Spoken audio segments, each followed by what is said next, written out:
आखिरकार शिवराज सिंह चौहान की भविष्य की अधूरी उलझनों को भारतीय जनता पार्टी ने पूरा कर दिया है, क्योंकि उनकी जरूरत अब मध्य प्रदेश में नहीं बल्कि केंद्र की राजनीति दिल्ली में है। लोकसभा चुनाव के लिए प्रत्याशियों की पहली सूची में मध्य प्रदेश की राजनीति के सबसे कठिन सवाल का जवाब मिल गया है कि आखिर शिवराज सिंह चौहान की नई भूमिका क्या होगी। नमस्कार, मैं हूं आपके साथ में भूपेंद्र सिंह और आप रिपब्लिक सागर मीडिया के साथ में। भाजपा की पहली सूची में ऐसे ही कई सवालों के जवाब आए तो कई नए सवाल भी खड़े हुए हैं, और इसमें सबसे बड़ा सवाल यह है कि भारतीय जनता पार्टी ने आखिर 5 लोकसभा सीटों को होल्ड पर क्यों रखा है। इंदौर, उज्जैन, धार, छिंदवाड़ा और बालाघाट ये वो 5 लोकसभा सीटें हैं जहां पार्टी ने अभी प्रत्याशी घोषित नहीं किए हैं, और पहला संकेत तो यहीं से मिल रहा है कि यहाँ मौजूदा सांसद का टिकट संकट में है।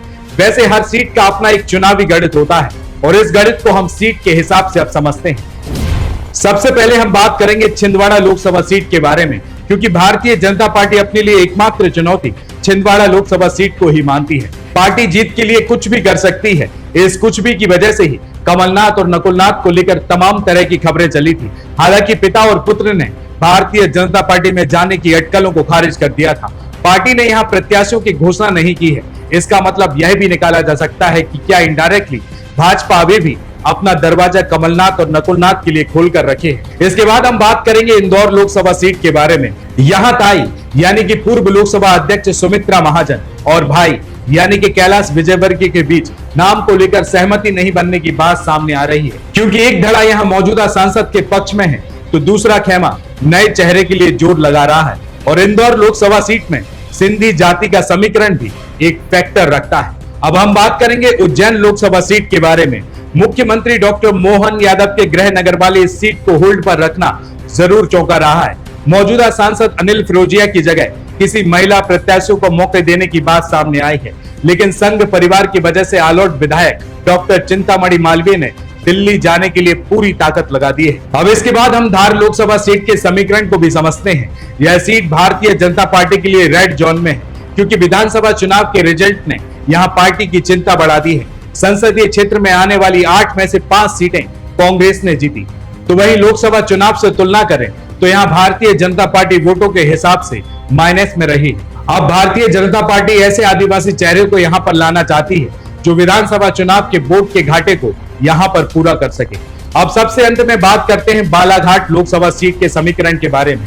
तो पूर्व मंत्री गौरीशंकर बिसेन ने अपनी बेटी मौसम बिसेन के लिए महिला कोटे का हवाला देते हुए पूरी ताकत लगा दी है। मौसम बिसेन को विधानसभा चुनाव में टिकट दिया गया था, लेकिन स्वास्थ्य की वजह से वे पीछे हट गई थी। पिता गौरीशंकर बिसेन चुनाव लड़े मगर हार गए। वहीं प्रदेश संगठन भारतीय जनता पार्टी युवा मोर्चा के प्रदेश अध्यक्ष वैभव पवार के पक्ष में है। इसी वजह से यहाँ पैंच काफी फंस गया है। और इसके बाद बड़ा सवाल यह भी है कि आखिर 6 सांसदों के टिकट काटने की आखिर वजह क्या रही। इसकी शुरुआत हम सबसे पहले भोपाल लोकसभा सीट से करते हैं, क्योंकि यहाँ से सांसद प्रज्ञा सिंह ठाकुर रहे। भोपाल सांसद प्रज्ञा सिंह ठाकुर अपने बयानों के कारण पूरे कार्यकाल में विवादित रही। गोडसे के बयान देने के चलते प्रधानमंत्री नरेंद्र मोदी ने कहा था कि वे उन्हें कभी माफ नहीं करेंगे, और तब से ऐसा ही माना जा रहा था कि उन्हें दोबारा मौका नहीं मिलेगा, और अंत में ऐसा ही हुआ। अब हम ग्वालियर लोकसभा सीट के बारे में बात करते हैं, क्योंकि यहाँ से सांसद विवेक सहजबलकर रहे। मेयर रह चुके विवेक 76 साल के हो चुके हैं। एज फैक्टर के चलते वे बाहर हुए। यहाँ विधानसभा अध्यक्ष नरेंद्र सिंह तोमर की पसंद से उम्मीदवार तय हुआ है। इसके बाद अब हम एक नजर सागर लोकसभा सीट पर डालते हैं, क्योंकि यहाँ से सांसद राज बहादुर सिंह रहे। कहा जाता है कि परफॉर्मेंस के मामले में ये काफी पीछे रहे, क्योंकि पिछली बार शिवराज सरकार में मंत्री रहे। भूपेंद्र सिंह की पसंद से राज बहादुर सिंह को टिकट मिला था। इस बार ओबीसी महिला के कोटे से डॉक्टर लता वानखेड़े को मौका मिल गया है। अब हम इसके बाद गुना लोकसभा सीट के बारे में बात करें, क्योंकि यहाँ से सांसद डॉक्टर केपी यादव रहे। 2019 के लोकसभा चुनाव में कांग्रेस प्रत्याशी ज्योतिरादित्य सिंधिया को केपी यादव ने हराया था।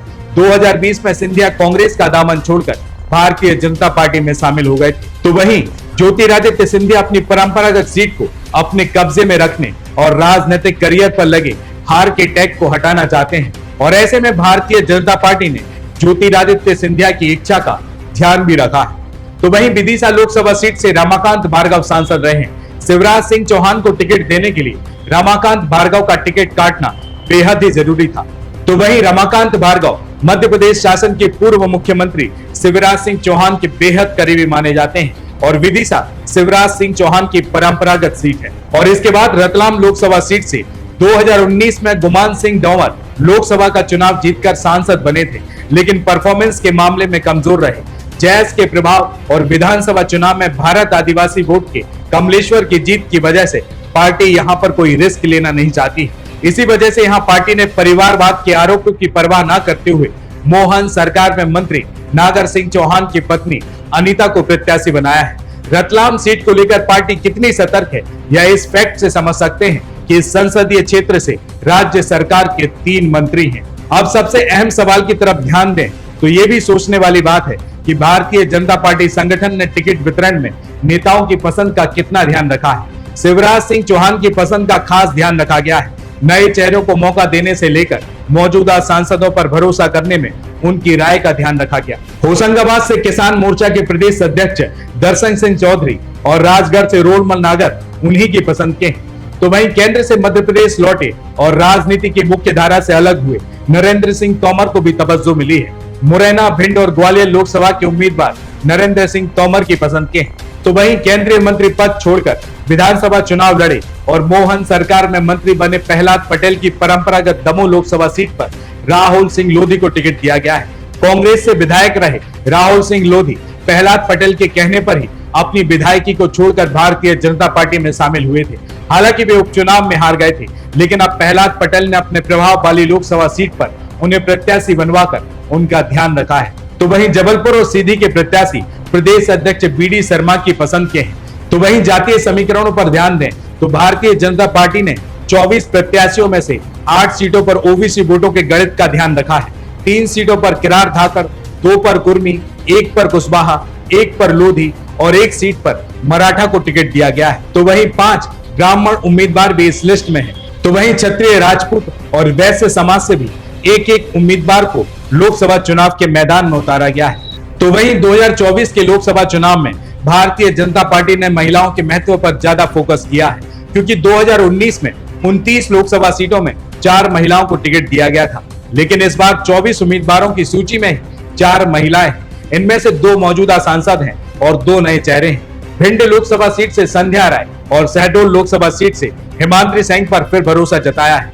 तो वहीं भोपाल से प्रज्ञा सिंह ठाकुर का टिकट काट दिया गया है। तो वहीं सीधी से सांसद रही रीति पाठक अब विधायक बन गई है। और इन 2 लोकसभा सीटों की बजाय अन्य 2 लोकसभा सीटों पर भारतीय जनता पार्टी ने 2 महिलाओं को टिकट देकर अपना कोटा पूरा कर लिया है। सागर और रतलाम सीट पर मौजूदा सांसदों की जगह महिलाओं को मौका दिया गया है। सागर लोकसभा सीट से डॉक्टर लता बानखेड़े और रतलाम लोकसभा सीट से अनीता नागर सिंह चौहान नया चेहरा है। अब हम बात करते हैं कि आखिर ऐसा क्यों हुआ कि भारतीय जनता पार्टी ने विधानसभा चुनाव हारे सांसद और मंत्री पर भरोसा किया है। इन प्रत्याशियों की लिस्ट की सीट में 4 ऐसे नाम हैं जो हाल ही में विधानसभा चुनाव हार गए। मंडला लोकसभा सीट से केंद्रीय मंत्री फग्गन सिंह कुलस्ते और सतना में सांसद गणेश सिंह विधानसभा चुनाव में मतदाताओं का भरोसा नहीं जीत पाए थे, लेकिन पार्टी ने इन पर फिर भरोसा जताया है। कुलस्ते बड़े आदिवासी नेता हैं, जबकि गणेश सिंह ओबीसी कुर्मी समाज से आते हैं। सतना लोकसभा और विंध्य क्षेत्र में कुर्मी पटेल समुदाय निर्णायक है। इस वर्ग को साधे रखने के लिए गणेश सिंह को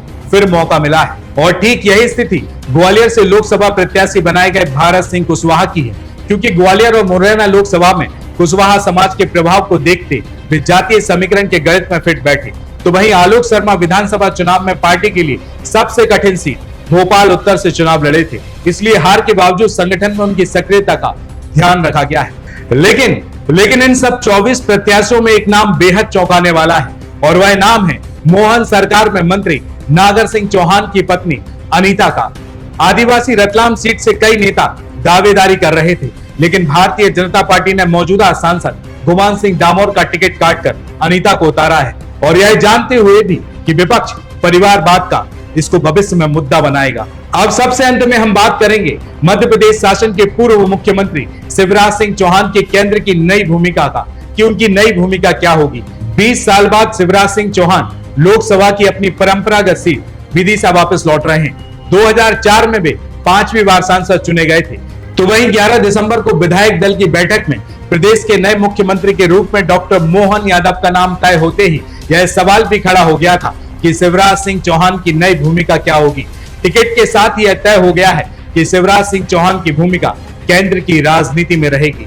लोकसभा चुनाव के रिजल्ट के बाद तय हो जाएगा कि केंद्रीय राजनीति में उनका रोल आखिर क्या होगा। फिलहाल इस एपिसोड में इतना ही। मैं भूपेंद्र सिंह रिपब्लिक सागर मीडिया की ओर से आप सभी से विदा लेता हूं। जय हिंद, जय भारत। रिपब्लिक सागर मीडिया को सब्सक्राइब अवश्य करें और आप हमारी आने वाली सभी वीडियो को देखना चाहते हैं तो आपको उसके लिए घंटी जरूर दबानी पड़ेगी ताकि आपको सभी वीडियो की नोटिफिकेशन समय समय पर मिलती रहे। रिपब्लिक सागर मीडिया पर जो भी वीडियो आएगा वह सच की कसौटी पर कसकर ही आएगा।